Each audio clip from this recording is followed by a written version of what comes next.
January 6. I think I may be protecting a war crime in the making, and if I'm right, I can't keep quiet about it. Granted, if I'm right, I very likely will get into very hot water for posting this, but I took some precautions, so I should be safe for at least the immediate future. I'm a member of my country's army. If you want to be dramatic, you could say it's Spec Ops or something like that, but the official name is Guard. Me and my battalion, the 6th Guard, are currently stationed at a military base in a very rural part of the country. The base, Kasern Niederfeld, was constructed sometime in the late 1800s and has served as a training camp since the 1920s. But recently, I'm talking the last 10 years or so, it has been reserved for the 6th Guard as a permanent station, officially for specialized training. Well, we do train a lot, but I don't think that's why we're here.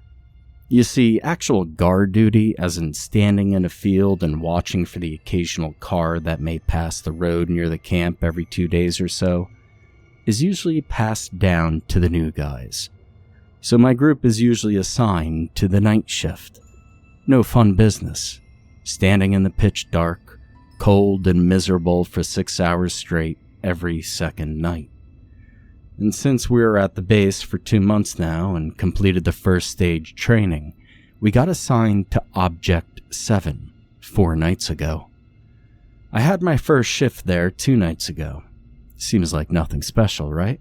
That's what me and Eric, my partner for the shift, thought as well when we received our orders. The only weird thing was, there was no Objekt 7 on the base. You see, since the complex was built in the times of the Emperor, and they wanted to sound fancy or whatever, the utility building on base are labeled Objekt 1 through 6 and 8. So we knew there should be a 7, but we assumed it was deconstructed or something. It turns out 7 is a Victorian-looking brick factory hall around 12 kilometers south of the base proper, in the middle of an empty field. Now, so imagine this. Eric, me, and 4 guys who we didn't really knew in a truck drive up to this building in the middle of nowhere at 2200 in the dark of night.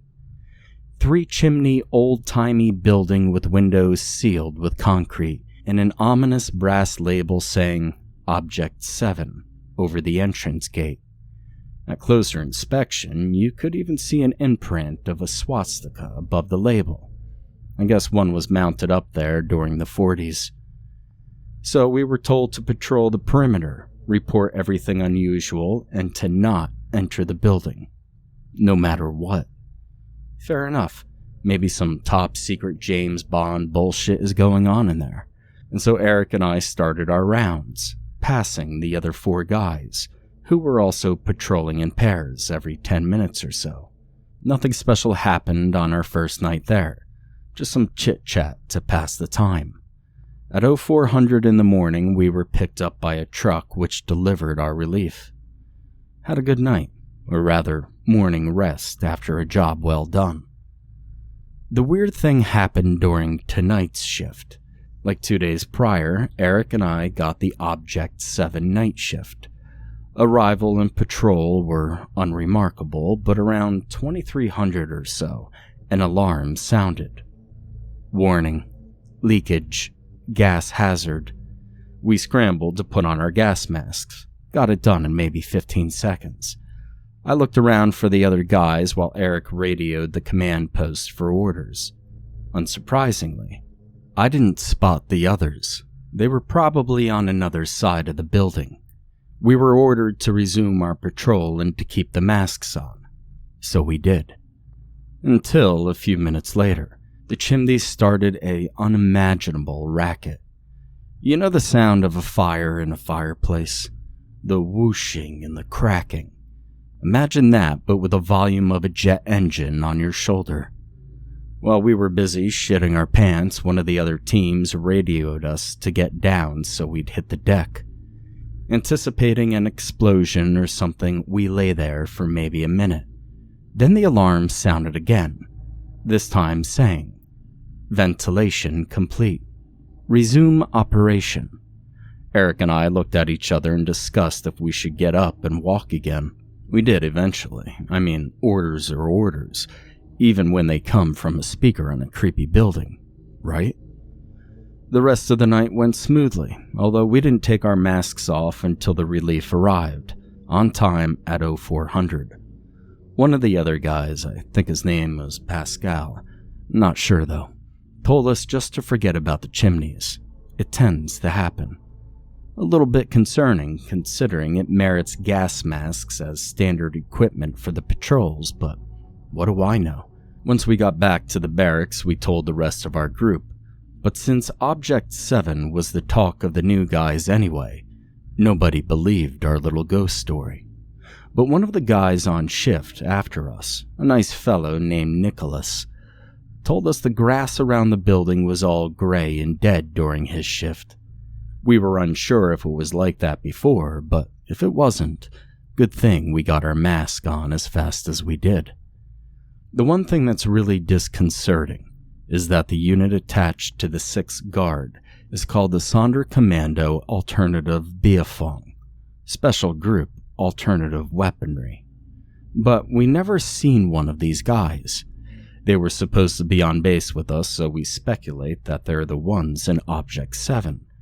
And with a name like Alternative Weaponry, in my opinion, that sounds a lot like chemical weapon development. I really hope I'm overreacting or misunderstanding, and I just can't go up to one of these guys in charge and ask, are we violating the Geneva Convention here? Well, Eric and I are assigned to 7, night again the day after tomorrow, and supply delivery for the SAB is scheduled to arrive this evening.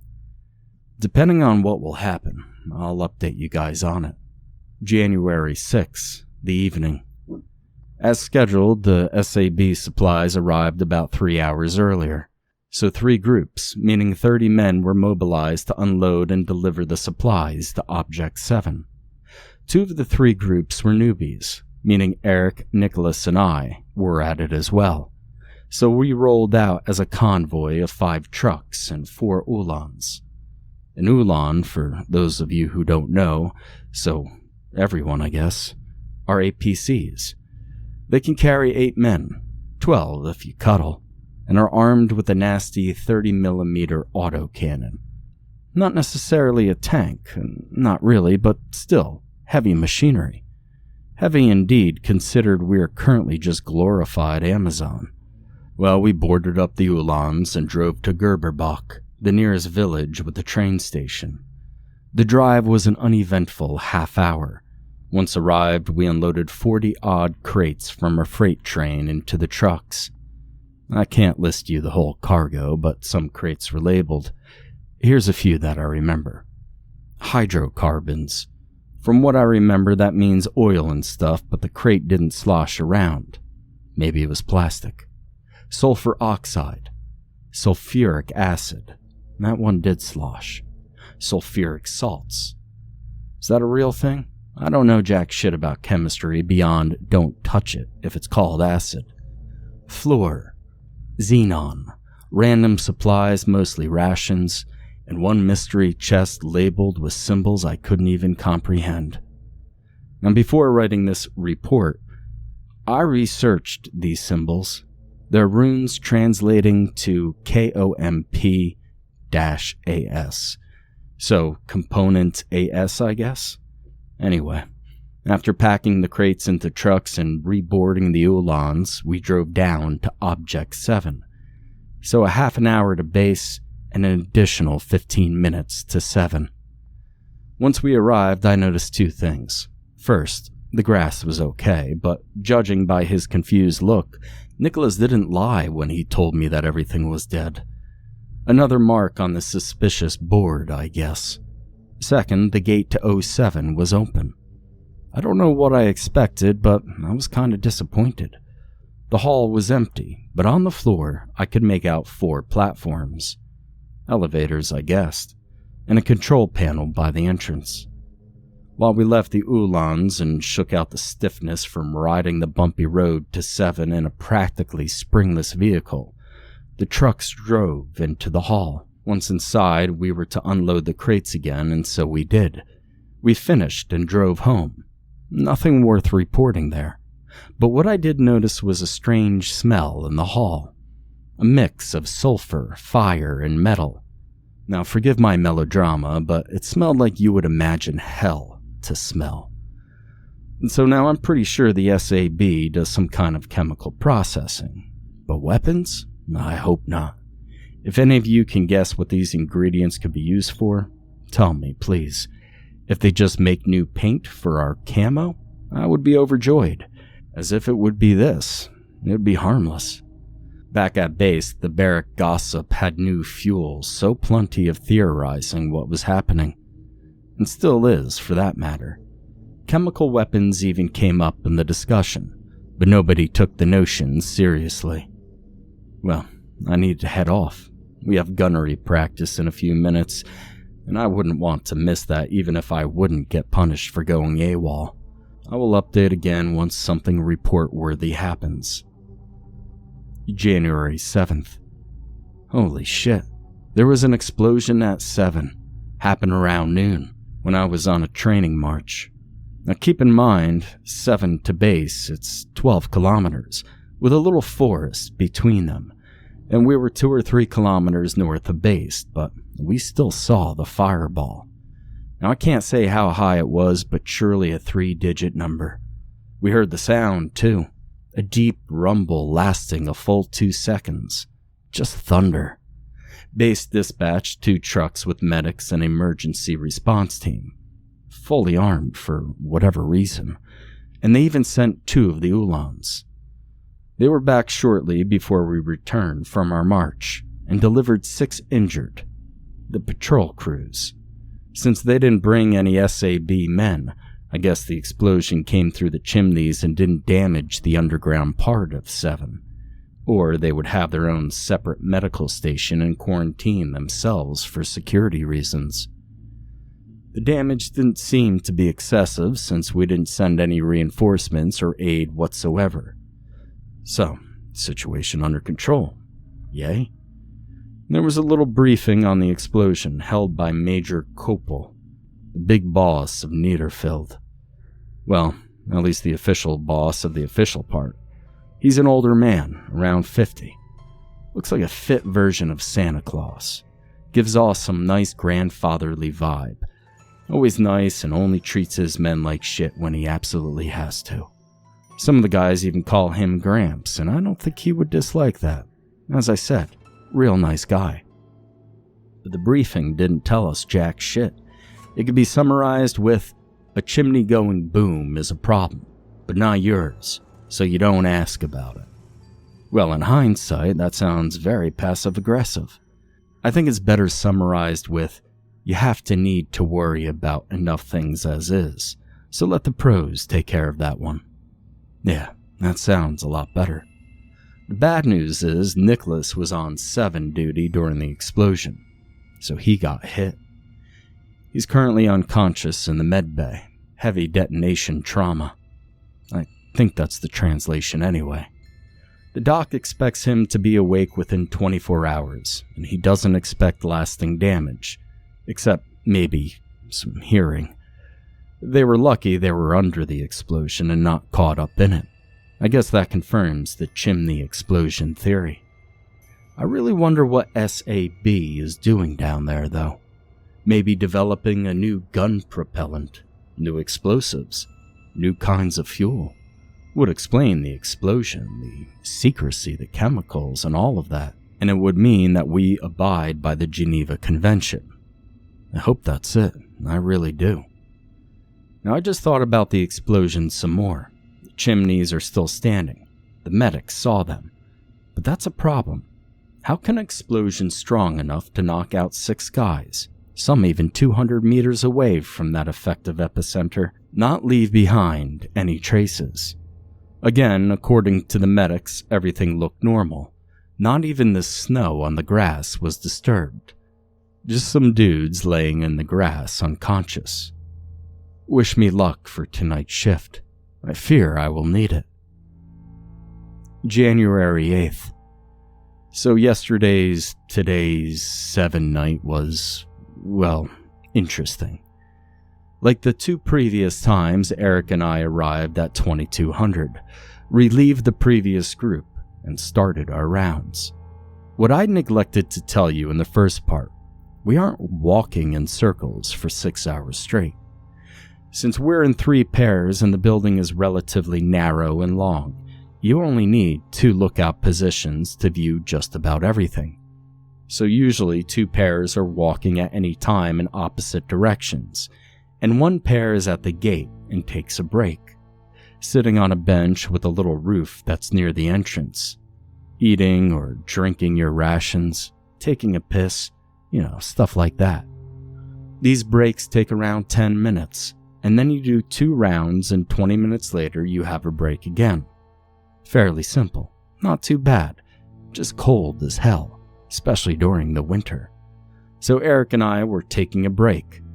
I guess it was around 1 or 2 in the morning when a little door embedded into the gate opened, and one of the SAB guys came out. It was the first time seeing one of them, ever. The guy was in uniform, boots, trousers, and jacket just like us, but with a different patch. His looked like a watchtower with wings in the background, while the patch of the 6th guard looked like 2 crossed swords with 3 bullets in the background. I know both designs are cheesy, but I didn't design them, and ours is pretty much the norm, while the SAB's was, well, rather odd. A watchtower is just an odd motive for an army patch, and wings, especially eagle-looking wings like the ones on the patch, are frowned upon since some certain fellow with a nice beard was around. Patch aside, he also wore a long coat, not the kind of combat coat we were wearing, but a more laboratory-ish looking one.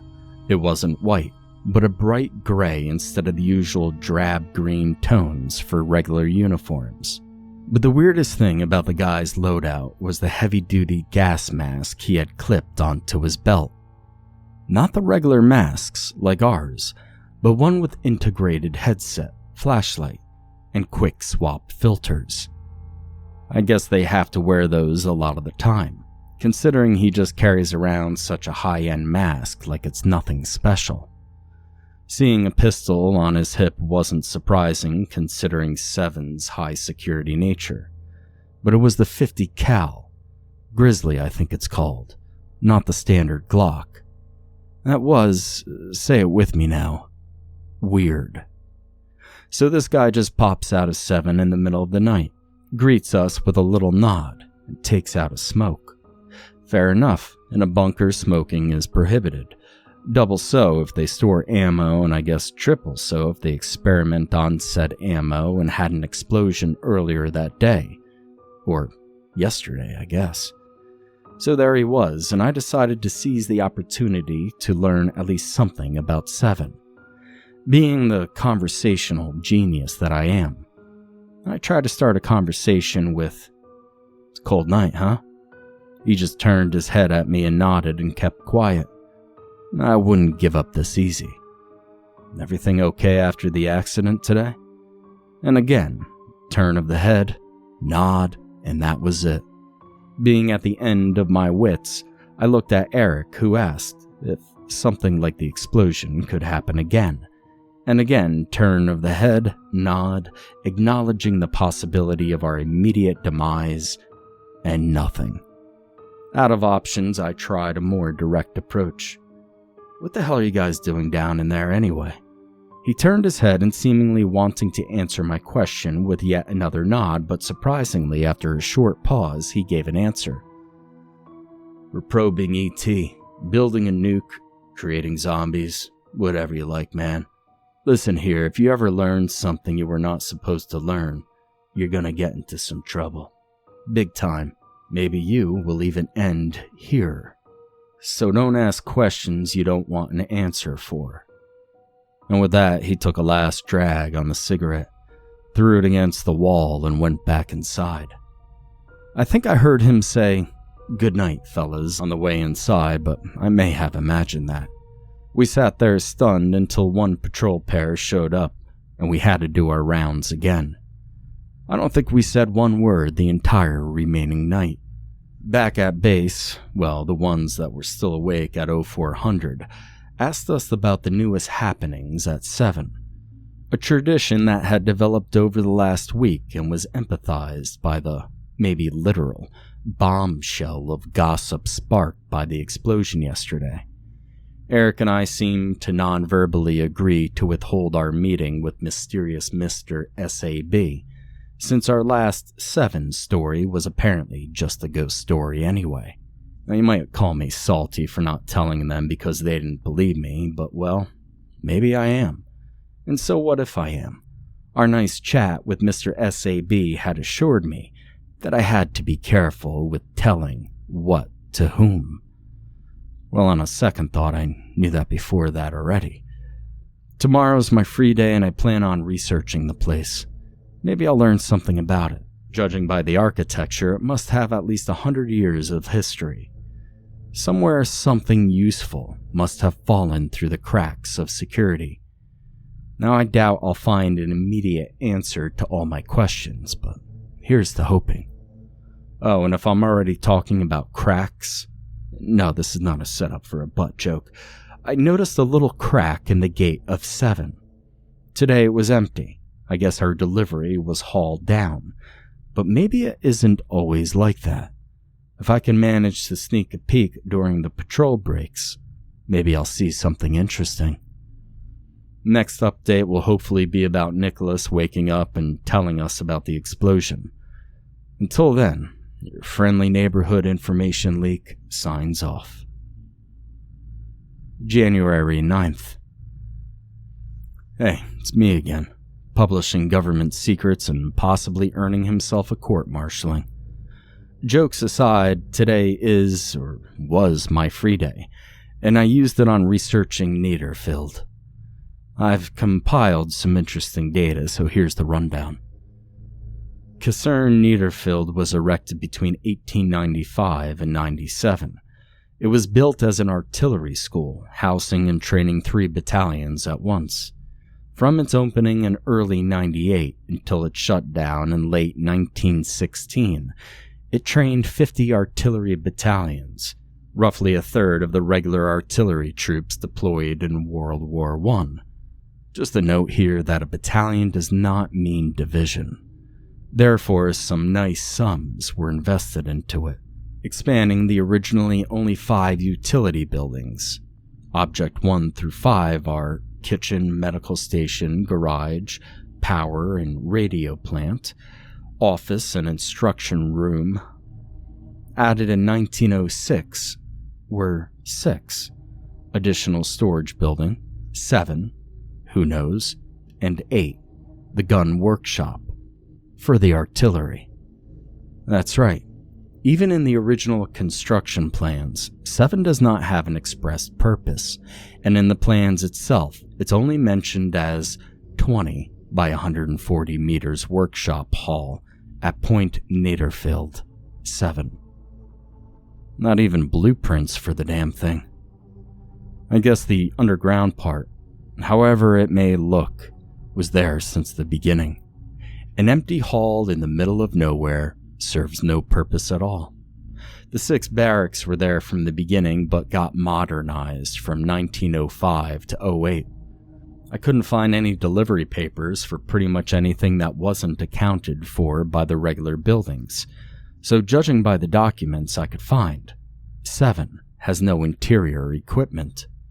It's probably a black site from the very start. The question is, was it always a lab? Well, speculation doesn't take us anywhere. So now fast forward through the latter half of World War II and then some. Niederfield was unused until late 1939, when the war mech took possession of it.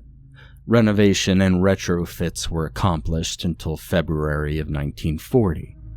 That's where the nice memento over 7's gate comes from.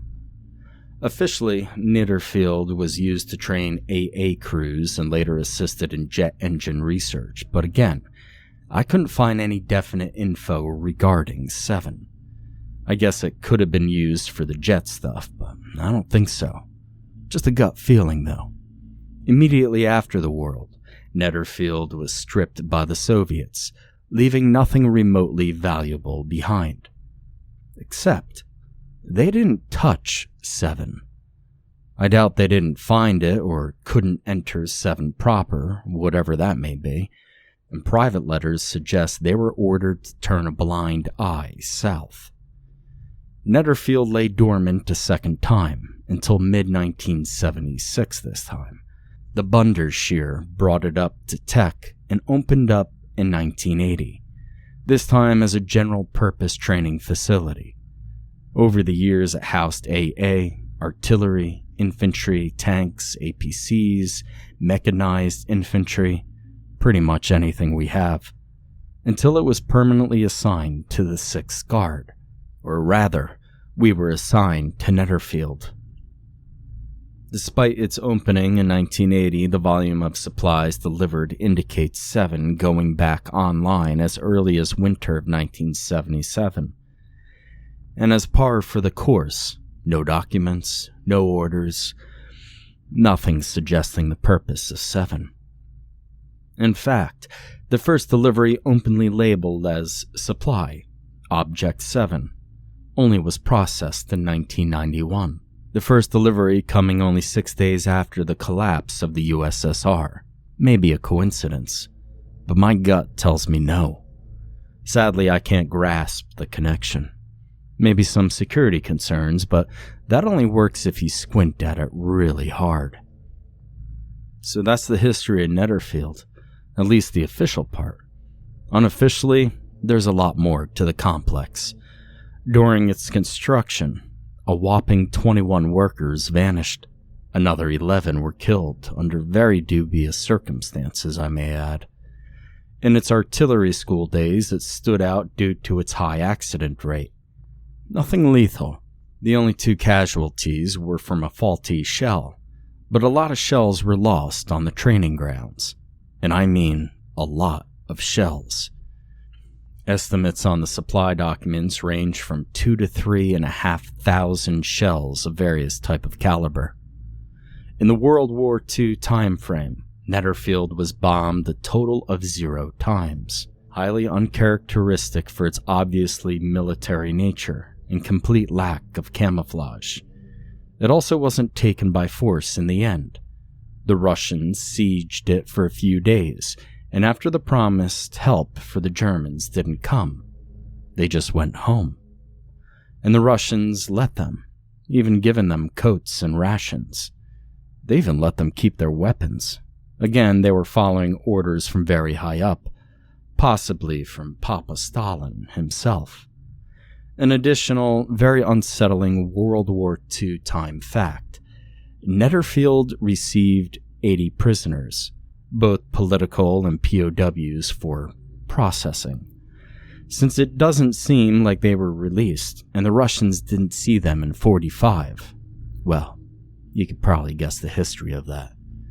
Now, in the current operational period, for lack of a better term, couldn't find anything really interesting. Probably very highly secured and suppressed intel. The only, and I mean the only thing besides the supply deliveries, which by the way are never described at all, that ever entered 7 that we know of, is a pack of around 20 wolves in 1981. Wolves plus sulfuric stuff equals success? Is the delivery we handled 3 days ago even connected to the wolves from 81? Maybe, maybe not. Officially, we just brought rations and blankets. Now, I hoped we could learn something from this excursion into the past, but I'm just as confused. I have less of an idea of what the SAB is working on now than before I researched this stuff. And on top of it, it seems 7 was well known and important enough to the Allies and the USSR that they spared it from essentially everything. Now, I may sound like a conspiracy theorist here, but the work conducted here done in cooperation with wartime enemies? Was, or maybe even, is this a top-secret international project? Is this the real Area 51? Alright, well, the last one might be an exaggeration, but then again, it may not. How should I know? Any ideas, oh wise internet? I'm grasping at straws here. Oh, and if you did wonder how I could dig this much up in one day, I couldn't. Practically enlisted 2 of my non-military friends for research back on Friday morning. I didn't mention them out of security concerns, but since I'm writing a good while now and I haven't been reprimanded yet, I guess I'm stealthy enough. Hope it stays that way. January 10th. Well, anyway, as much fun as yesterday's research session was, this night's 7 duty was very, very interesting. The short of it is, we shot a ghost, I guess. But I'm getting ahead of myself. So, 7 night again, arrived at 2200. Started patrolling, nothing new, until we spotted a figure in the distance. I don't know if it was Eric or me who pointed it out first, but it doesn't matter anyway. What we saw was only vaguely human shape around 300 meters into the dark. To be honest, I originally thought it was a scarecrow or something. We are in the middle of a field after all, so we radioed the figure in and were advised to monitor it. If it was to approach us, we were authorized for lethal fire. So we unslung our rifles from our backs and we got into this weird half-aiming stance, where you're really not pointing your gun at the target, but you still aim down the length of the rifle's top. I don't think you know what I mean, but I can't describe it any better. Anyway, we looked at the figure and presumably, it looked at us. One of the other teams, I guess they were on break when we radioed, stopped by us. I see it. Movement? Not as of now. With that short exchange, we welcomed our comrades and continued our staring contest. And maybe a minute later, one of the older guys said, "Alright, let's get to work, chaps." And with that, we shouted to piss off and fired a warning shot. A bit extreme, but he was assigned here longer, so he must know. After a minute of no reaction of the mystery man, he shot the figure. He just up and shot the guy. This time he hit. We could even see him topple over. Looking at him, dumbstruck, he answered, "Well, we warned him." And with that, the matter of casually murdering someone was settled, and the 4 of us advanced to where the body should be. Swarm out and find the guy. Hopefully it was just a civilian. Now what the hell could be worse than shooting your own people for just standing in a field that they probably even own? And so here we were, 4 dudes, searching a blank snowy field with just our flashlights. The lights on 7 didn't reach that far. Even after looking for what felt like 5 years, we still hadn't found the body. One of the guys radioed what I presumed to be some SAB control station. Perimeter patrol to 7, I think we got a shadow here requesting verification copy. 07 copy. Shadow you say? 1 second, we'll send someone. And with that, we waited another 2 minutes until our mysterious Mr. SAB himself joined us, with his probably signature cigarette in his mouth. We greeted him with a nod and he answered equally. After a short look around, he asked, "Shadow, huh? You sure?" "As sure as you can be with the damn things."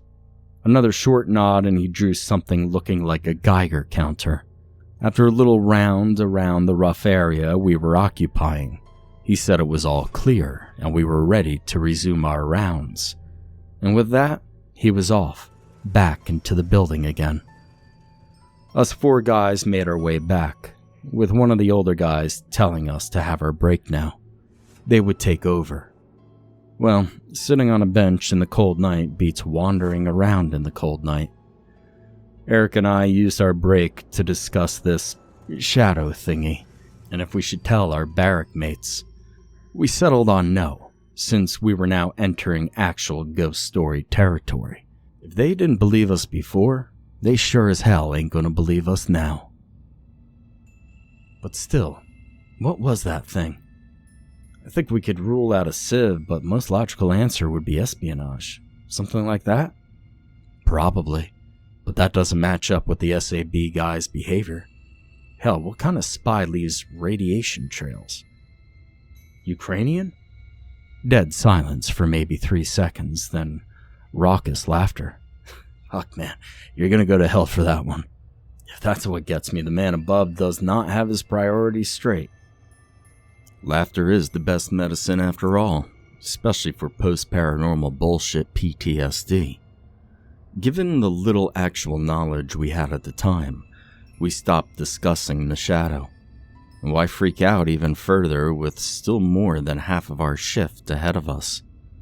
The rest of the shift was uneventful, yet tense. However, the way back to base was doubly interesting to make up for it, I guess. Although Pascal wasn't with us during the shadow fun stuff, he was patrolling like expected. He still gave us a little rundown of the hairy parts of the job.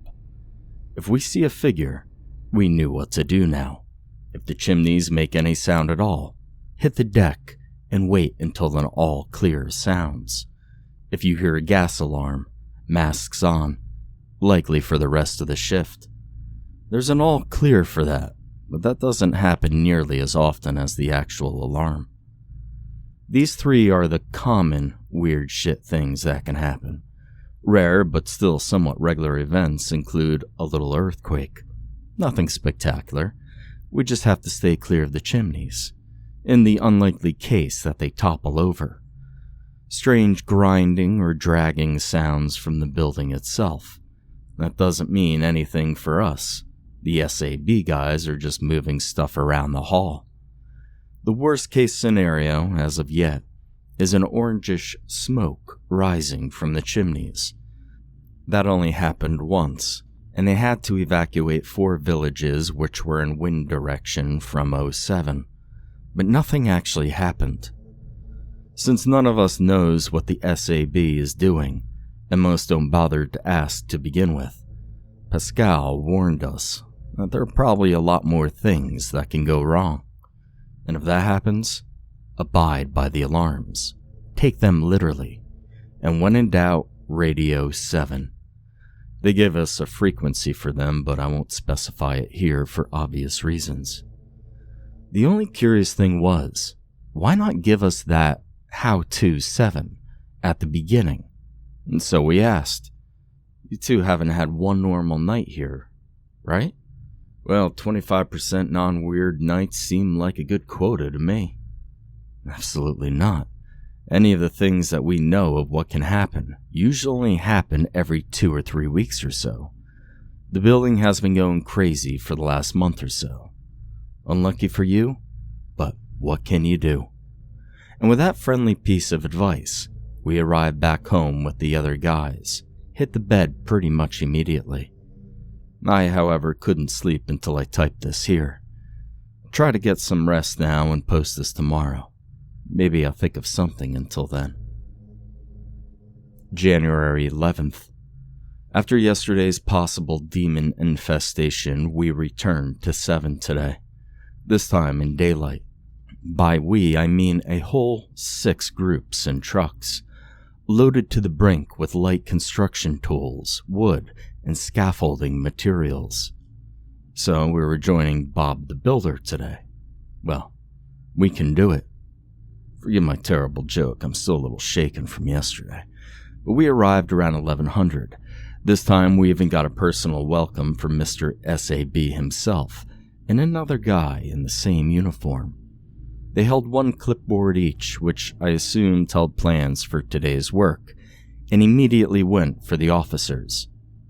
With our superiors being busy talking to the SAB guys, we didn't have anything to do and we just sat around, but we weren't bored for long. A column of trucks, a cement mixer, and 2 crane trucks rolled up maybe a quarter of an hour later. And with their arrival, the officers ended their chat and had us stand to attention. We were divided into groups and given tasks to essentially construct fortifications around 7. Usually that's a job for combat engineers. The 3rd Pioneer Division isn't stationed that far from Netherfield, but I guess they don't want to involve anyone they can avoid. Working in carousel shifts involved about everybody on base. We finished the work at 1800, and the result of our hard work? A ring of concrete pillars, one every meter, around 7, leaving an 8-meter gap at the gate. Barbed wire put up between the pillars. A 2x2 meter trench directly in front of the pillars. Again, except by the gate. Little sandbag bays every 30 or so meters within the fenced-off area. 60 anti-personnel mines in front of the trench. The bench with a roof, our break room, was replaced by a sheet metal shed. We all approved. In the shed, we got a weapon locker, filled with 2 MG-74s. What are we preparing 7 for? It wasn't that heavily secured, ever. Not even during World War II. The official reason doesn't exist, and the unofficial reason is the increase in activity, as mentioned by Pascal yesterday night. Or today morning, I guess. The construction work was an unbelievable pain in the ass, but as they say, it ain't much, but it's honest work. The cool thing about it was because all our trucks were busy at the construction site, the base couldn't, or more likely they didn't want to, deliver our lunch, so we had to head home to eat.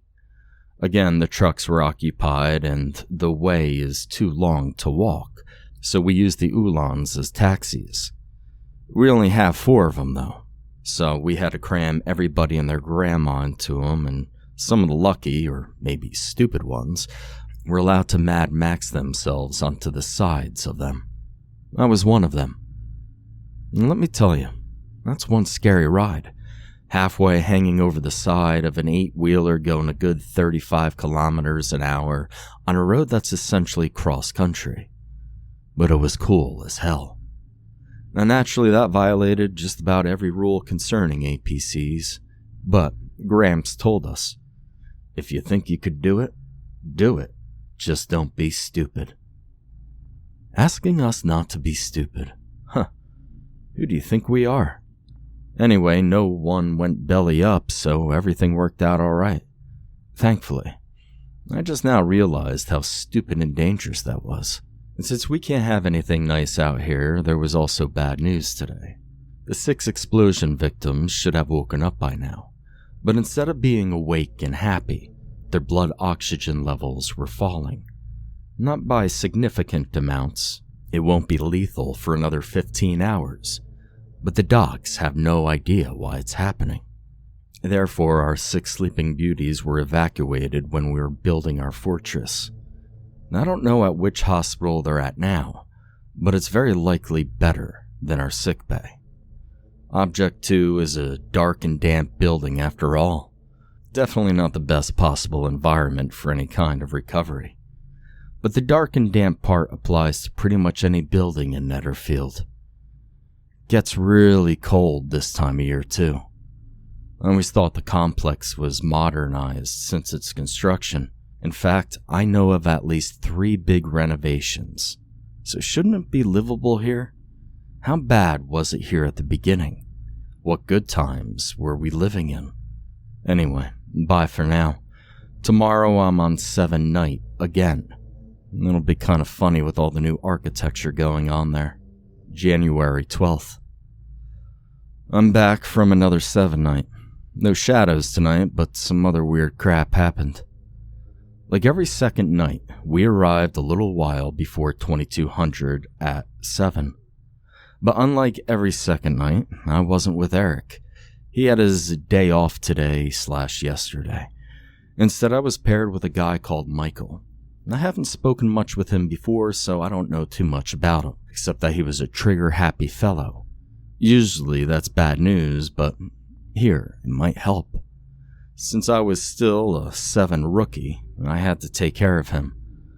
Now that may sound weird since normally you pair the new ones with the old guard to accelerate the learning curve, but at 7 duty it's customary to use 1 rookie pair and 2 seasoned.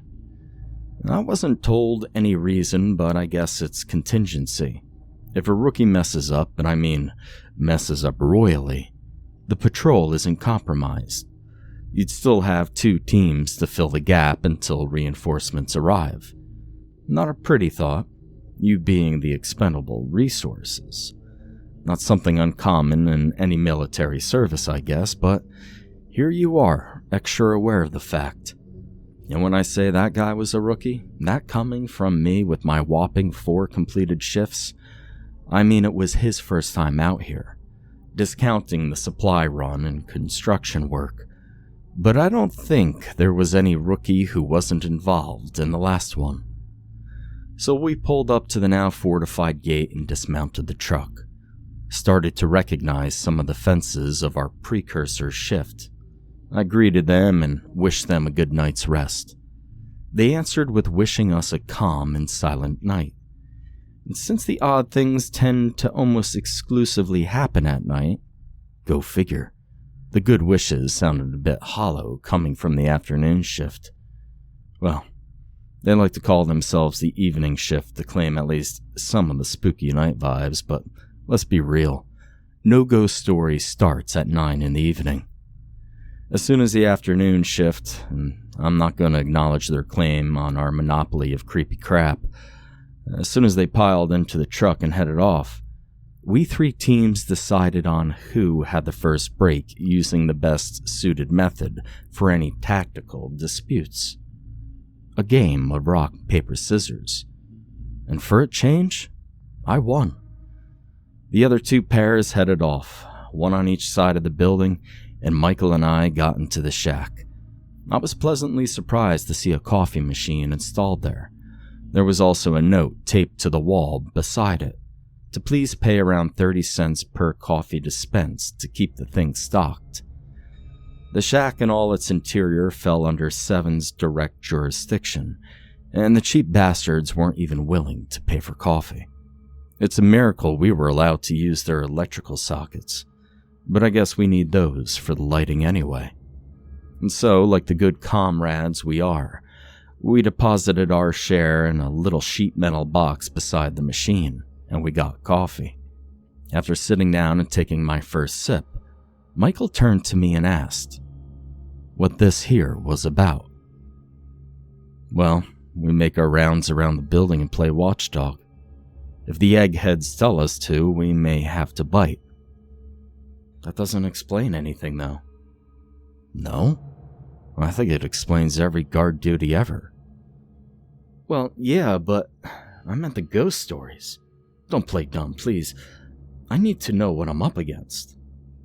Alright, Michael. First off, you are not up against anything. If any, we are.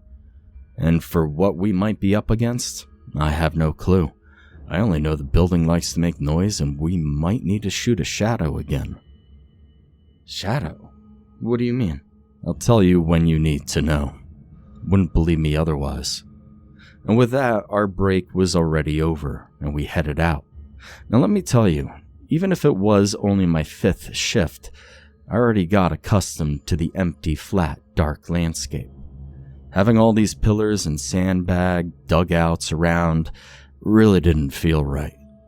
Doubly so because it looked like we were expecting a wave charge straight out of ye old times. But fair enough, our first 2 rounds were eventless.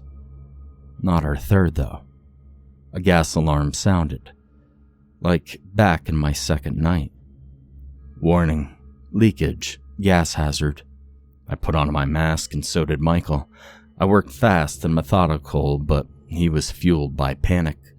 Now don't get me wrong, he put it on right and all, but he was finished by the time I got the frame under my helmet.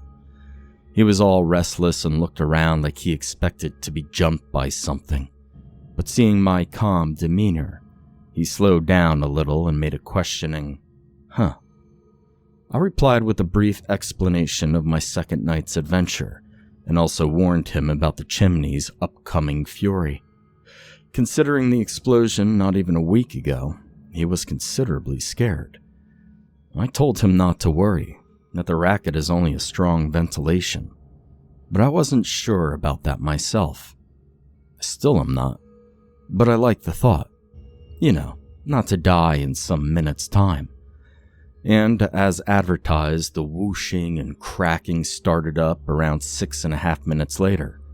This time I timed it on my phone. We hit the deck maybe a second before we were told to by one of the older ones. This time I also know why we should, although the actual shock wave of the noise dissipated around 20 meters over our heads. He still got, well, not showered, but sprayed with gravel and sand from around us. Nothing dangerous, but better safe than sorry. And as expected, after about a minute, ventilation complete. Resume operation. So we did. What was new was an all-clear sounding about another 5 minutes later. Perimeter sensor 0, air clear, resume operation. We double-checked with one of the other teams again. Better safe than sorry, and took our masks off. I'm glad we could, otherwise we couldn't make use of our new god, the great coffee sis. When I said we double-checked with only one, the second remained silent and didn't show up to take their break, and didn't answer our calls after that. Patrol to 7, we lost one team, do you copy?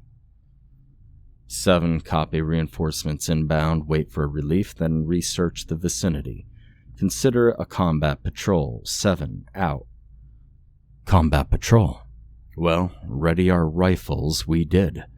Took about 3/4 of an hour for relief to arrive. A good time, if you ask me. After prematurely ending our shift, we 4 and 6 other guys, arriving in addition to the new patrol crews, went out into the night. If I didn't tell you already, 10 men are a group, meaning we got an LMG with us this time. It's just a standard procedure, just made us feel better, not worried about having to use it. And we didn't, much to our relief, but we found as many clues as to the whereabouts as the 2 missing men as we fired bullets. 0. Granted, we only searched for a little less than 3 hours, but it was still worrying. At 0400, we were called back to 7 to head home. After all, we had a full night shift after us, and base didn't like to put unnecessary pressure on its men. And since about a third of all serving men at Netherfield were already deployed at 7 as search commandos, and more would follow suit, us 4 were really not needed. Our 6 reinforcement guys had to stay though. With the explosion victims and now these 2 men, were down to 8 men already. Not much considering our size, but still. And that being in the time around us preparing defenses at 7. I don't believe in coincidence. I'm going to keep an eye out. January 13th. Today we continued our search of the 2 missing patrolmen. After 5 hours of sleep, give or take, we were woken up to get ready and deploy with an additional hour. We did, and with Eric coming back from his day off, he joined us. Sounds voluntary, but he was ordered to join us. We arrived back at 7 a wee bit after 10, and there were already a lot of people around. A shift system seemed to be in place already since some guys boarded the truck back home. And not knowing what to do, we reported to the shed, turned command center, where we met a worried and tired Major Koppel. He looked like he was up for at least a year, and his worry was more than what was expected for 2 AWOLs. We were added to an already existing search party combing through a bit of woods 6 kilometers southeast of 7.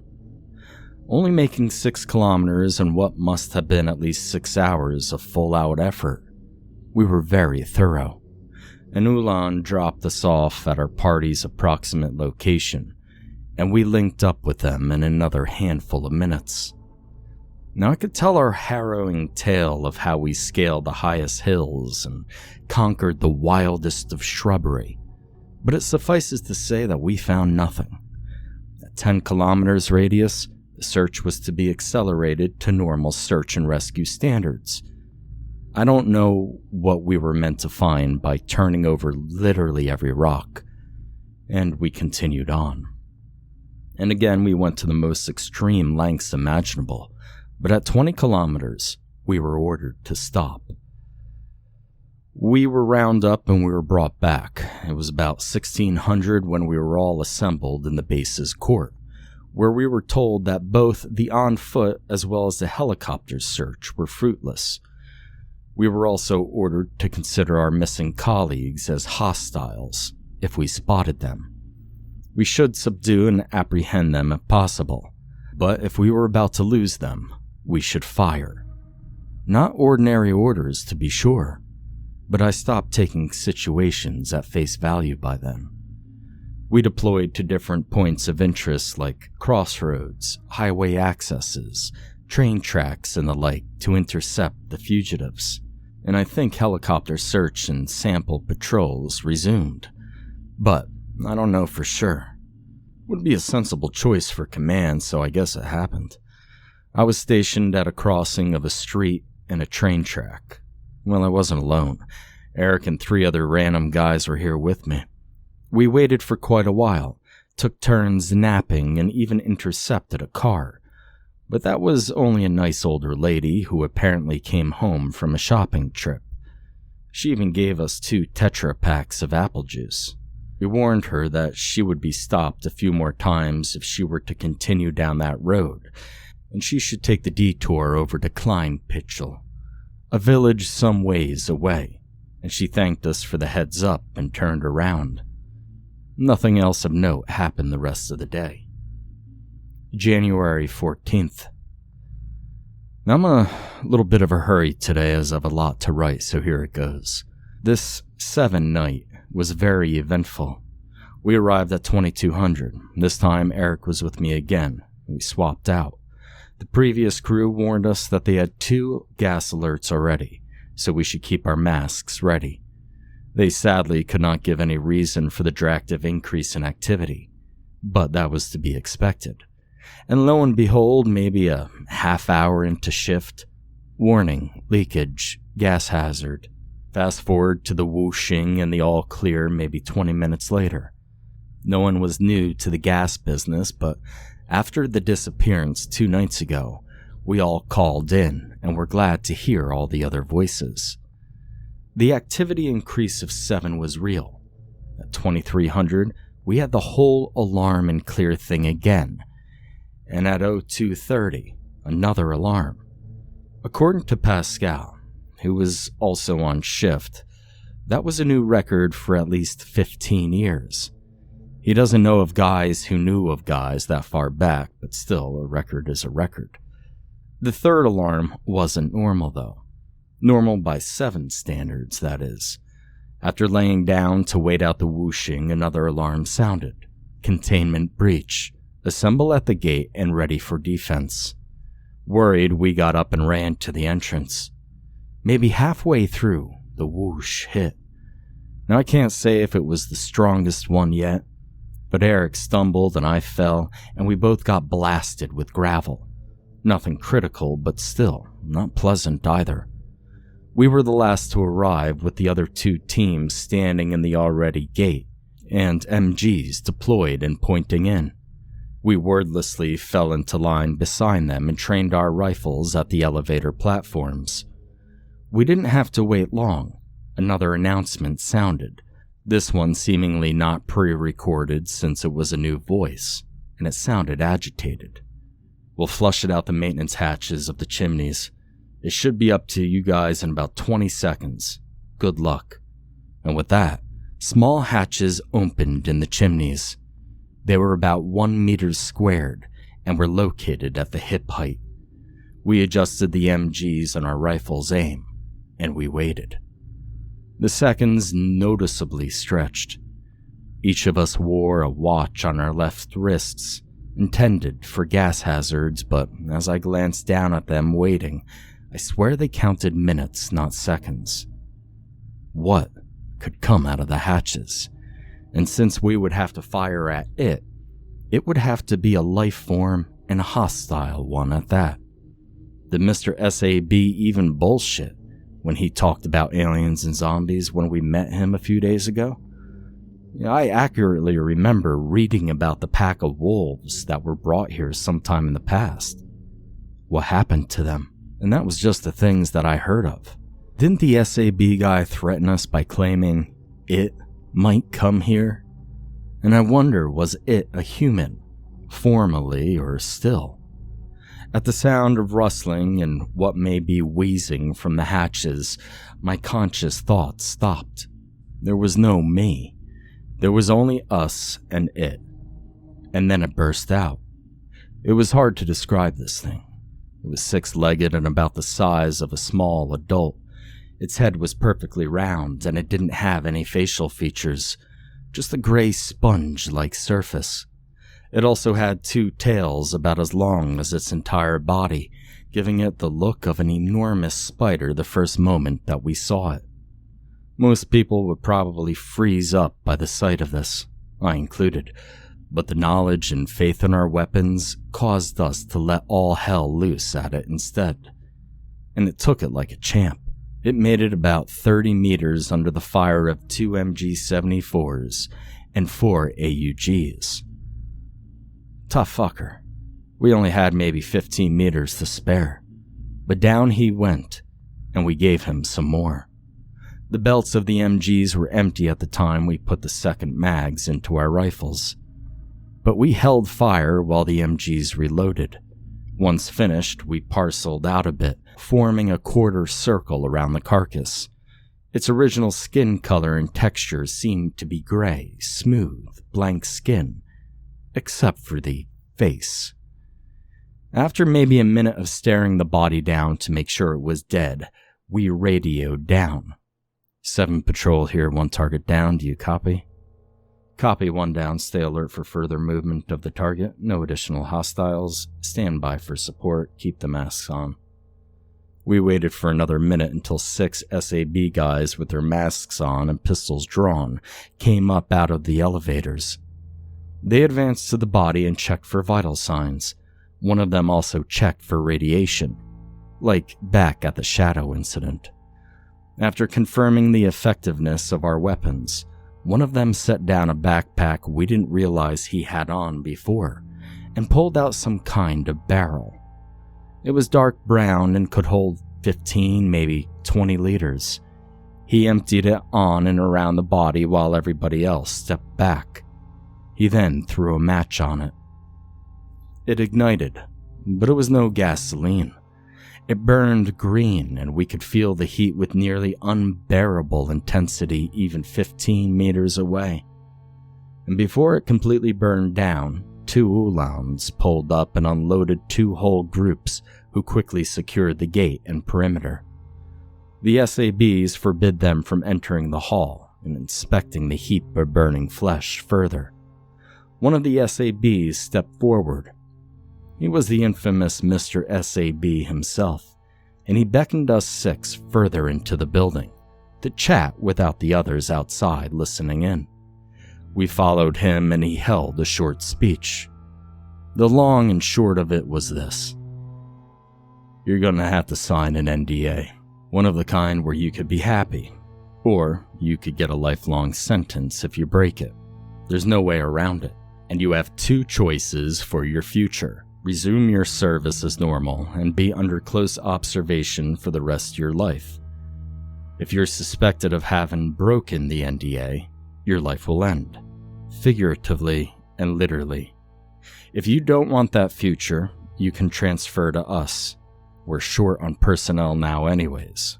Don't get me wrong, this is no good job. You won't see much of the world out there, and you'll probably die before 60. Not to speak of a family, but you will do your country the biggest service you ever could. I was the only one to accept his offer. The other ones were understandably put off by their grim future at SAB, but I need to know what this was all about. What happened to the 2 missing guys? What happened to Nicholas? The other 5 guys were ordered back to base for quarantine, but I'm sure it was confinement, to not let them spill anything in the shock of the moment. I was given orders to collect my stuff and report back to service at 0800. We were quickly hushed into the Uhlans after that, and wordlessly drove back to base. Eric stared wordlessly at me the whole time, questioning look in his eyes. Back at base, I had around 3 hours to pack my stuff and take a break before, for the first time, truly arriving at 7. Packing didn't take long, and I decided to use the rest of my time to write this down. I'm sure I'll have enough news to fill an entire week worth of reports in the first hour I arrive, but I doubt I can upload it. I have no idea when I'll be able to write again, if I'll be able to write again.